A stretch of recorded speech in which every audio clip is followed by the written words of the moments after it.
আল্লাহর নামে জপতে যাই। পড়েন সবাই।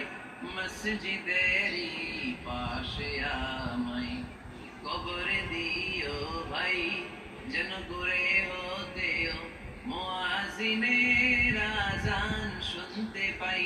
চিল্লায় বলতে হবে আমিন। কি দরদ ছিল আমাদের জাতীয় কবি কাজী নজরুল ইসলামের, মসজিদের পাশে আল্লাহ তুমি আমার কবর দিও। আল্লাহ এই দোয়াটা কবুল করে নিয়েছে, ঠিক কি না? আমার কবরের পাশে মসজিদ আছে না নাই? আছে। এজন্য মসজিদের সাথে সম্পর্ক জুড়ে দেওয়া এটা ইমানদারের আলামত, আর মসজিদকে ঘৃণা করা এটা মুনাফিকের আলামত।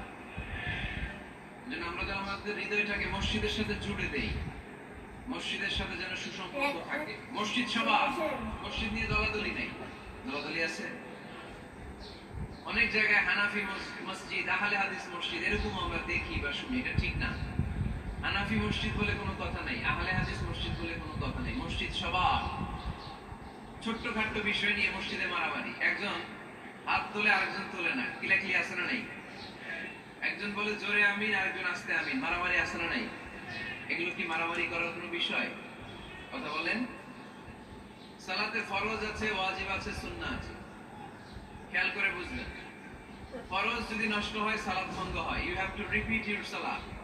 ওয়াজিব নষ্ট হলে সালাত ভঙ্গ হয় না, নতুন করে পড়া লাগে না, সেজদায় সাহু দিলেই সালাত আদায় হয়ে যায়। আর সুন্নাহ নষ্ট হলে নামাজ নষ্ট হয় না, নতুন করে পড়াও লাগে না, সৌ সেজদাও লাগে না, নামাজ আদায় হয়ে যায় সুন্নাহ নষ্ট হলে। এই যে হাত তোলা না তোলা এটা সুন্নাহ, আমিন জোরে বলা না বলা এটা কি সুন্নাহ। যেটা কোনো কারণে কেউ না করলেও তার নামাজ কবুল করে নিবে কে? আর এই সব সুন্নত আমাদের দেশে গিলাগিলি, মৌলভীবাজারে মাশাআল্লাহ এগুলা নাই,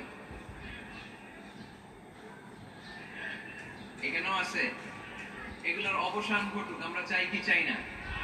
আর কত ছোটখাটো বিষয় নিয়ে আমরা এই বিভেদের প্রাচীর আর দেয়ালকে উঁচু করবো আমাদের মাঝখানে? কবে আমরা ঐক্যের সিন্ডিকেট করব? কবে? আর কবে সাদা মনের মানুষ হব? কবে? আর কত? অনেক হয়েছে, আর না, এবার থামেন। বিভেদের প্রাচীরকে ভেঙে চুড়িয়ে দেন, ঐক্যের এমন সিন্ডিকেট করতে হবে যাতে কোনো অপশক্তি এই ঐক্যকে ভাঙতে না পারে, বানচাল করতে না পারে। চিল্লায় বলেন ঠিক কিনা?